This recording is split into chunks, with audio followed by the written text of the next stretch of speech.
नमस्कार दोस्तों फाउंडेशन में ये 5 सबसे बड़ी गलती आपके घर को कमजोर कर देगा। अब बोलेंगे क्या होगा सर? अगर आप अपने घर का नींव जो फाउंडेशन है, जो फुटिंग काम करेंगे, उसी में गलती करेंगे तो उसी पर तो टिका रहता है पूरा घर। चलते हैं, देखते हैं कि भाई ये 5 गलती आप बिल्कुल ना करें। करते हैं तो भाई पछताना पड़ेगा, घर में क्रैक आ जाएगा। बहुत ऐसे घर तो होते हैं कि गिर ही जाता है। तो ध्यान रखिएगा इस चीज़ को लेकर के, भाई ये गलती बिल्कुल ना करें। क्योंकि क्या है कि हम बहुत ऐसे वीडियो में बहुत लोग को बोले भी हैं कि भाई ठीक है, आप घर बनाने के लिए जा रहे हैं, ठीक, आपको कुछ जानकारी है, अच्छी बात है, लेकिन क्या है, कोई रिस्क नहीं लेना है। रिस्क मतलब क्या है कि भाई कि ना तो अपने मन से नक्शा तैयार करना है, ना ही जो है ठेकेदार चाहे मिस्त्री के भरोसे जो है फाउंडेशन का साइज तय करना है, ना ही सरिया डिटेल तय करना है। यही सब गड़बड़ी की वजह से जो है लाखों रुपए की नुकसान हो जाता है। एक तो पैसा जोड़ करके आप जो है घर बनाते हैं, ऊपर से लाखों रुपए का नुकसान फिर हो जाता है। तो 5 सबसे बड़ी गलतियां जिसको लेकर के आपको ध्यान में लेकर चलना है, जिससे क्या है कि भाई आप जो है आराम से अपना सपनों का घर बना सकते हैं। नहीं तो जो है फिर दिक्कतें यही होती है कि भाई आपको बहुत सारा परेशानी का सामना करना पड़ सकता है। तो इसको आप थोड़ा ध्यान में लेकर चलिएगा। चलते हैं और हम देखते हैं कि भाई कि आखिर ये क्या ऐसी गलतियां हैं जो कि आपको नहीं करना है। अगर आप करते हैं तो आपको जो है परेशानी क्या क्या हो सकती है।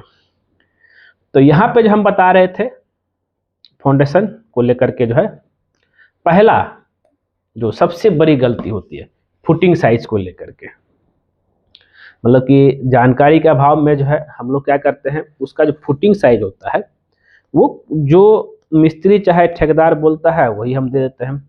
पहला है आपका insufficient footing size and depth. मतलब ये कहने का मतलब ये हो गया मेरा कि जहां पे अगर आप यहाँ पे देखेंगे तो फुटिंग का जो एक डेप्थ होना चाहिए वो नहीं मिलता है, ना ही साइज मिलता है। तो एक स्टैंडर्ड बात करूं मैं, अगर आप क्योंकि मैक्सिमम लोग तो 2 मंजिल का घर बनाते ही बनाते हैं, 9 मंजिल का घर बना रहे हैं तो कम से कम जो है 4 फीट लंबाई, 4 फीट चौड़ाई, 4 फीट गहराई साइज का देना चाहिए।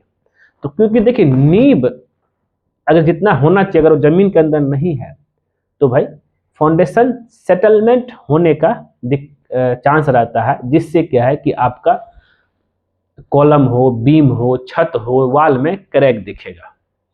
तो प्रॉपर साइज का देना है। अब चलते हैं, दूसरा है कि भाई इम्प्रॉपर आपका स्टील डिटेल। ये सबसे इंपॉर्टेंट चीज है कि भाई जब भी कभी आप घर बना रहे हैं तो अगर हम स्टील डिटेल की बात करें, चाहे वो फुटिंग जाली हो चाहे कॉलम केज हो, तो प्रॉपर स्पेसिंग अगर देखा जाए तो फुटिंग जाली की बात करें तो 10 mm का एक स्टैंडर्ड जो है 2 मंजिल का 6 इंच सेंटर आपको फुटिंग जाली देना है। और कॉलम केज जो रहेगा, जो कॉलम का जो हम लोग जाली बनाएंगे वो आपका जो है 12 mm का 6 पीस रहेगा और 9 बाय 12 का कॉलम का सरिया रहेगा, जिसमें रिंग जो रहेगा 7 बाय 9 का रहेगा। उसी अंदर जो है हमको 6 पीस सरिया देना है। नहीं तो लोग 2 से 3 मंजिल बनाने में जो है 9 बाय 9 इंची का कॉलम का साइज दे देते हैं और उसमें 12 का 4 पीस देते हैं। तो इम्प्रॉपर स्टील डिटेल की वजह से भी आपका जो है फुटिंग कमजोर होता है। तो एक स्टैंडर्ड जो है वो आपको लेकर के चलना है, ठीक है। और 6 इंच 6 इंच का मैच बार रहेगा। और याद रहे कि प्रॉपर कवर ब्लॉक जरूरी है कि भाई जब हम लोग फुटिंग जाली दे रहे हैं तो उस समय जो कवर ब्लॉक हम देंगे वो प्रॉपर होना चाहिए। अगर वो नहीं दे रहे हैं तो फिर ये आपका जो है दिक्कतें आ सकती है। अब हम कवर ब्लॉक की बात करते हैं तो बहुत लोग कवर ब्लॉक की जगह जो ईंट लगा देता है, पत्थर लगा देता है, तो वो गलत है।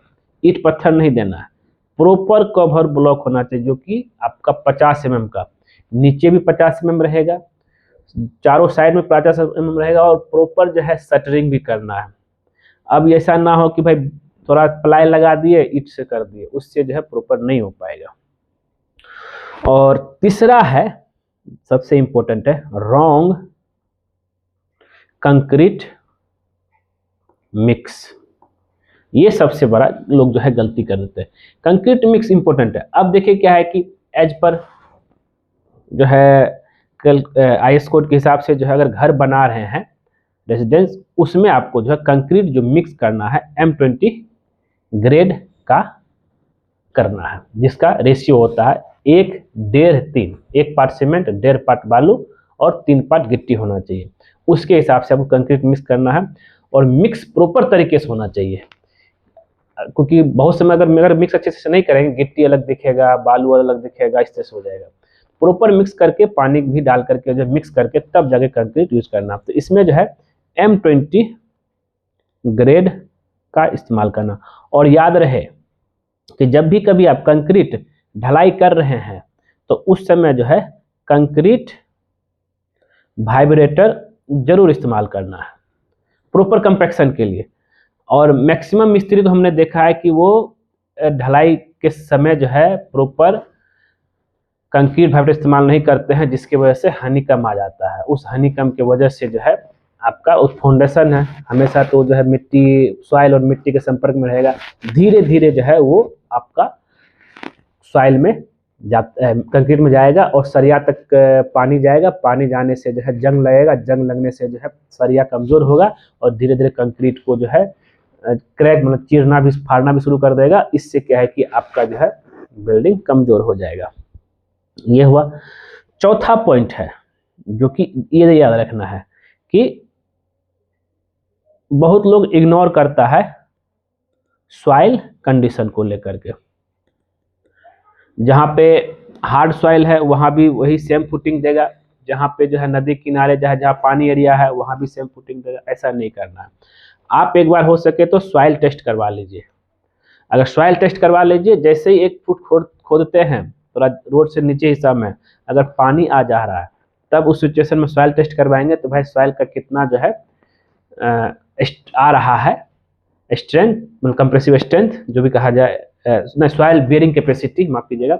तो सॉइल बेयरिंग कैपेसिटी जितना आ रहा है उसके हिसाब से जो है फाउंडेशन का डेप्थ, फाउंडेशन का साइज और किस तरह का फाउंडेशन देना है वो तय होता है। ये आपका इंजीनियर करके देगा। तो अब यहाँ पे देखिए एक्सप्रेशन हुआ, पूरा पानी पानी आ गया और ये थोड़ा सा जो है खेत एरिया है। अब यहाँ पे हम सोचेंगे कि 3-4 फीट में जो है फाउंडेशन कर देते हैं तो मेरा हो जाएगा, नहीं। जैसे फाउंडेशन बनाएगा ये और दबते जाएगा। तो यहाँ पे फाउंडेशन डेप्थ आपको ज़्यादा लेना पड़ेगा। अगर हो सके तो आपको यहाँ पे पाइल फाउंडेशन भी करना पड़ सकता है। तो सॉइल कंडीशन को इग्नोर बिल्कुल मत कीजिएगा।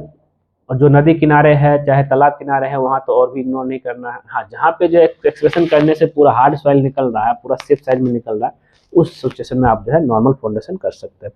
5वां और सबसे लास्ट है जो कि ध्यान रखना है, इनएक्यूरेट लेआउट एंड लेबलिंग। ये बहुत लोग दिक्कत करता है। इससे क्या दिक्कतें होती है ना कि भाई अगर आप प्रॉपर तरीके से लेआउट और लेबलिंग नहीं करेंगे तो फिर कॉलम का पोजीशन जहां आना चाहिए, फुटिंग का पोजीशन जहां आना चाहिए वो नहीं आएगा। और उससे जो है फिर दिक्कत क्या होगा कि भाई आपको जो है कॉलम को जगल करना पड़ सकता है। यहाँ पे देखिए किस हिसाब से किया जा रहा है। तो प्रॉपर आपके पास लेआउट का ड्राइंग होना चाहिए। कॉलम प्लेसमेंट से पहले मार्किंग करना है, फुटिंग जाली प्लेसमेंट से पहले। फिर मार्किंग कर देने के बाद फिर से एक बार उसको क्रॉस चेक करना है कि भाई कि हाँ कि वो अपने पोजीशन पे है या कि इधर उधर भाग गया है। तब जा करके कॉलम का फुटिंग ढलाई करना है।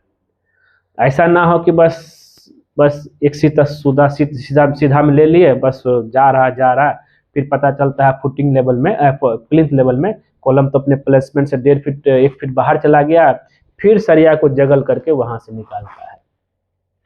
ऐसा सिचुएशन ऐसा ना करें, यही मेरा रिक्वेस्ट है।